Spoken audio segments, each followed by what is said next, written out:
Every summer, for the past few years, a group of friends and I have traveled from our homes in Liverpool, UK, to Dumfries and Galloway, Scotland.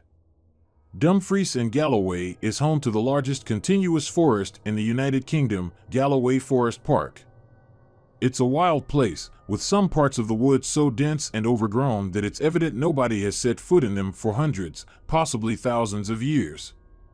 Our yearly visits brought us peace, clarity, and a deep respect for nature. However, last year's trip ended in one of the most horrifying and distressing incidents of my life, completely changing the way I perceive the world and the human mind. Year after year, we would take an overnight coach across the border and hike to a place called Loch Aber. It's a private fishing lake supposedly reserved for members of a local fishing club, but we would sneak in and quickly catch enough fish for our dinner. It was a swift operation, taking only about 45 minutes, which is remarkably fast for a decent catch. However, last year, we decided to seek new fishing spots and set our sights on Loch Dee, a similarly deep lake about 30 miles east. We believed it would be a perfect fishing spot, and our assumption turned out to be correct. Although not as quick as the private lake, it came with considerably less guilt. Everything seemed perfect until the second night when, in the middle of a campfire drinking session, one of my friends abruptly jumped out of his seat and recoiled from the fire. He calmly asked, at first with cautious confusion, "Who the hell is that?" Someone lazily replied, "Who's who?" He pointed into the trees directly behind me, saying that he saw someone moving through them. Initially, I sarcastically laughed, thinking he was attempting to scare us. However, as it became clear that he was serious, fear coursed through me, and I, too, leaped out of my seat, spun around, and shone my flashlight into the darkness. The tension among us rose as we desperately searched for the person he had seen. We inspected every trunk and thicket with our flashlights, but there was no sign of anyone. Someone called out, "Hello," but was immediately shushed by the rest of us. We didn't want to reveal our position, but we also wanted to know if there was someone watching us. Yet, there was only silence.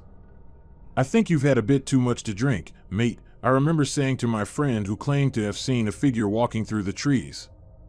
"I'm fine. I've barely touched that bells I brought. I swear to God I saw someone just then." When asked for a description, he replied shakily, "I don't know, but they were big, really big." I brushed it off, attributing it to his imagination and exhaustion after the long journey. We all felt drained, as nobody really sleeps on the overnight coach to Scotland.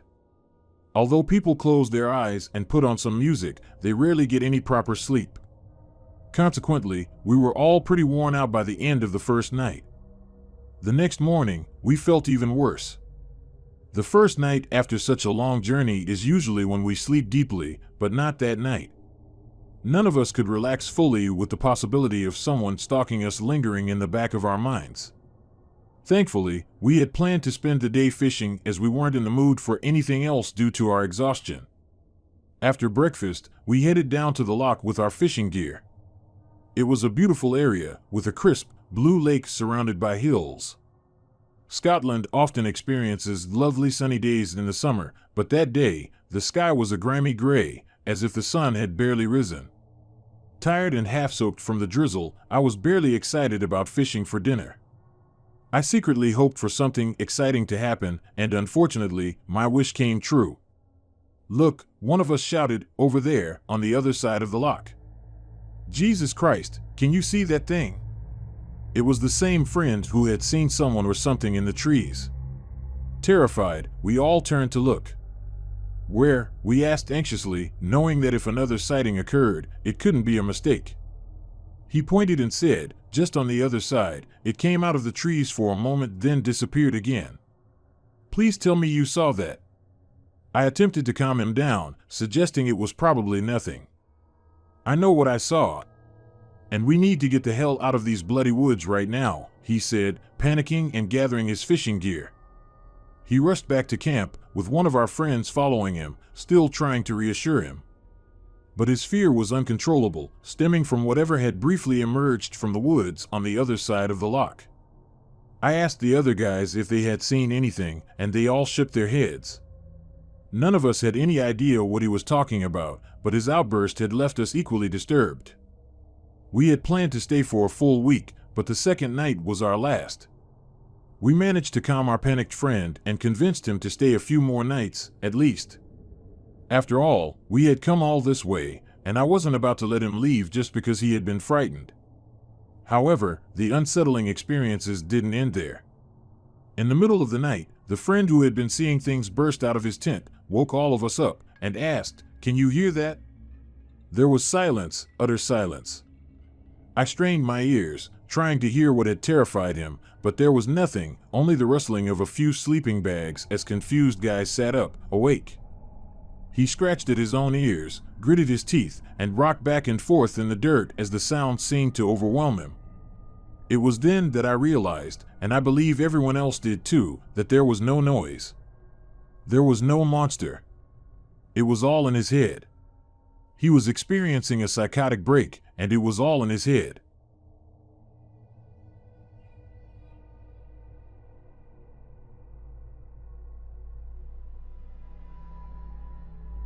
I beg you. I implore you, please, do not go hiking in the woods around Pittsfield, Massachusetts.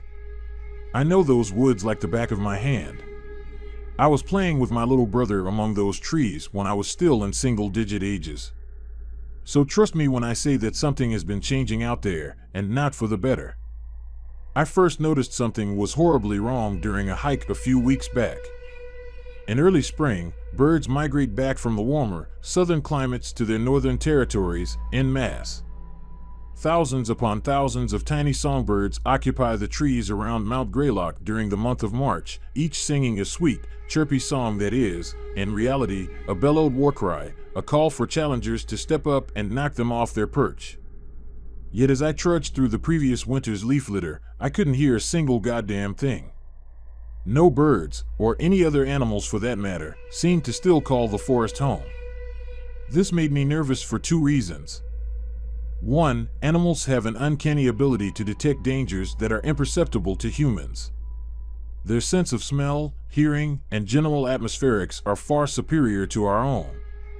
If the wildlife had fled the area in such a hurry, or at least refused to return, that could mean something awful was about to happen. And two, areas of woodland turn exceptionally quiet when there is a large predator around. Wood pigeons will become deathly quiet and still, hoping a black bear or mountain lion will just pass them by. Sometimes they do, sometimes they don't, but either way, it would be hideously unsafe of me to wander around while one was prowling the area. So naturally, I started making my way back towards my car when something real peculiar happened. I feel I should remind you at this point that I'd been playing in the woods around Mount Greylock since I was like 7 or 8 years old. It's pretty far from where our family lived when I was a kid, but thanks to our bikes, we had a pretty large area to roam when it came to those long summer breaks. Point being, I know those woods really well, but somehow, I managed to get lost. It first came to my attention that I'd managed to get myself turned around when I felt my head begin to throb with a dull ache. I stopped walking for a moment, rubbing my eyes and the bridge of my nose to try and massage away the ache. But when I opened my eyes again and looked around, I felt a faint flash of panic running through me. I did not recognize my surroundings. And I cannot understate how jarring that was for me, to be somewhere I'd been visiting all my life, only for it to feel utterly foreign to me. I actually had to take a moment to take out my compass, just to try and get a bearing of where I was headed. But to my surprise, the compass needle kept slowly moving around. Even when I got it to sit still on a supposed bearing, it slowly began creeping around again. Now, this was much less of a problem than it might appear. Sure, it was unnerving, but there are ways around a faulty compass. Like, for one, moss mostly grows on the north side of a tree, the side that gets the most sunlight. So that provided an easy way of determining which way was north. At least, it usually would. Because as I inspected various tree trunks, I realized the sun was hanging in the southern portion of the sky. That or the moss in this area grew mostly on the south section of the tree trunks. I get that it's not entirely out of the question, but that was yet another detail that just seemed to fry my brain. Nothing made sense, and the less it did, the more the feeling of pure panic began to bubble up in my chest. But to panic in that situation, and any kind of situation, is to welcome defeat, degradation, and death. I kept myself calm, told me there was a rational explanation for everything that was occurring, and walked off in the direction I was almost sure the nearest highway was. It was then I came across something I'd never, ever seen in those woods before, something that seemed so out of place that it was frankly terrifying. In all the years I'd spent roaming those woods with my brother as a kid, I'd never seen anything like the old, rundown cabin that stood before me. And I mean it was old, as in there was no way it could have been built any later than like 1979, so just how me and my brother had missed this place was utterly beyond me. The obvious thing to do was to knock on the cabin door, see if anyone was home, and as much as I might find it humiliating, ask for directions. But as I walked closer and closer towards the rustic front door, I felt the most unusual sensation. I put it down to general tiredness, maybe my blood sugar was low, I'm not entirely sure, but for whatever reason, each footstep that took me closer to the cabin seemed more and more difficult. By the time I was actually bringing a closed fist up to knock on that old wooden door, it felt like something was physically repelling me from it, whispering directly into my brain, "Leave this place and never return, don't look back, never look back." When I finally knocked, the door creaked open slightly, revealing the dilapidation behind it. Whatever bolts or locks that were on the door had long since been worn away, and the inside was just as rundown and rotten as the outside was. It was evidently abandoned, but there was a curious order to the furniture that led me to believe that, every so often, the cabin did actually receive some visitors, aside from me. But something in the corner of the cabin drew my attention. What I'm about to attempt to describe is, quite frankly, indescribable. I know it was a wooden idol of some kind, a small statuette sat atop of a stone altar. But I could not make sense of what I was looking at. It was like my brain was completely incapable of computing the information my eyes were feeding it. And with that, my headache returned again, along with a kind of anxiety so crushing that I felt like I was going to have a panic attack. Don't ask me how I know, but that wooden idol, a mess of twigs and vines and moss, was a representation of pure, unfiltered evil. I ran from it. I'm not in the least bit ashamed to admit that I ran like a scared child from that cabin. And into the night. The night. You heard that right. When I walked into that cabin, it was still daylight. I couldn't have been there for more than a couple of minutes, at least, that's what it felt like. Only when I burst through that wooden door, it was pitch black outside. I ran until I found the highway, ran until I found my car, and drove like a madman until I was safely back at home. I haven't been able to bring myself to talk about what happened to me that day, until now. I tried to tell a hunting buddy of mine once, but the words just wouldn't seem to come out. But please, if you hear this, heed my warning and do not go hiking in the woods around Pittsfield, Massachusetts.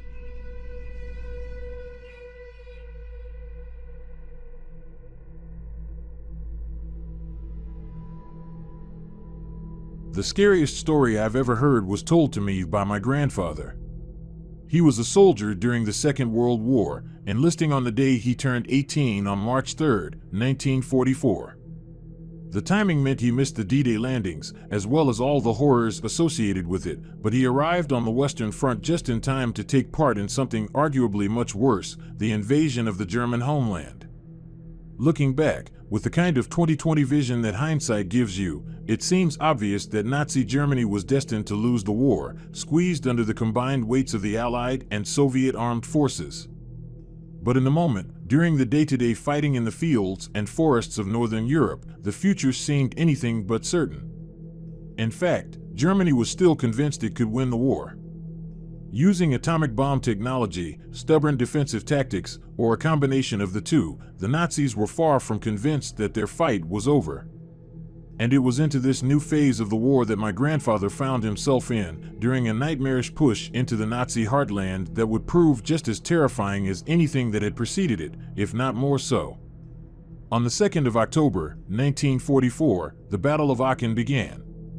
The city had been incorporated into the Siegfried Line, the main defensive network on Germany's western border, and the Allies hoped to capture it quickly before advancing into the industrialized Ruhr Basin to land the knockout blow to German manufacturing capabilities. However, a few miles south of the city lay a place known as Hergenwald, or Hergen Forest. It was here that over 80,000 German soldiers were based, and the U.S. Army Task Force sent into the woods intended to pin them down and prevent them from reinforcing the city of Aachen. It's there that my grandfather's story occurs, so without further ado, this is what happened to him. He and his platoon had been tasked with a routine patrol through the woods, probing for the German defensive line on which they could call in artillery and air support. It had been a quiet morning, but that calm was shattered when a distant rifle shot sent one of his platoon mates crashing into the dirt. The soldiers tried to find what little cover they could, but it took a few minutes before they could work out just which angle the shots were coming from. And in that time, 3 or 4 other Americans fell to that German sniper's bullets. A few men tried to tactically withdraw under covering fire from their fellow soldiers, but the sniper picked them off before they could get away. Before long, the entire platoon was pinned down by the sniper, completely unable to move without being shot down where they stood. But as horrendous as that sounds, that's not the part that stuck with him. It's what came next. The platoon's radio man had been the one shot during the initial ambush and had bled to death pretty quickly, lying lifeless in a slight clearing among the trees. Anytime any of the soldiers tried to pull the man's radio unit to safety, the sniper would let off a shot, ensuring they kept their distance. One brave soul actually managed to get a hand on the radio, but through obscene skill or just plain luck, the sniper managed to put a bullet through the upper section of the palm, basically blowing out his finger ligaments and rendering his hand useless. To their absolute horror, there was no way for any of them to call in artillery or air support. Effectively, more than 20 men were completely at the mercy of one German sniper. My grandfather told me that on numerous occasions, a soldier might shift a little in place, maybe peek up to see if they could spot the sniper's firing position. And each time, the man would fall dead or scream out in pain as a bullet whizzed through the trees and found its mark. And each time the sniper fired and cut down another American in cold blood, he would laugh. He laughed so loud it would echo through the trees around them. My grandfather said that was a sound that he could never, ever forget, hearing the joy in that German sniper's laugh, the raw, violent delight he felt when his bullets struck home.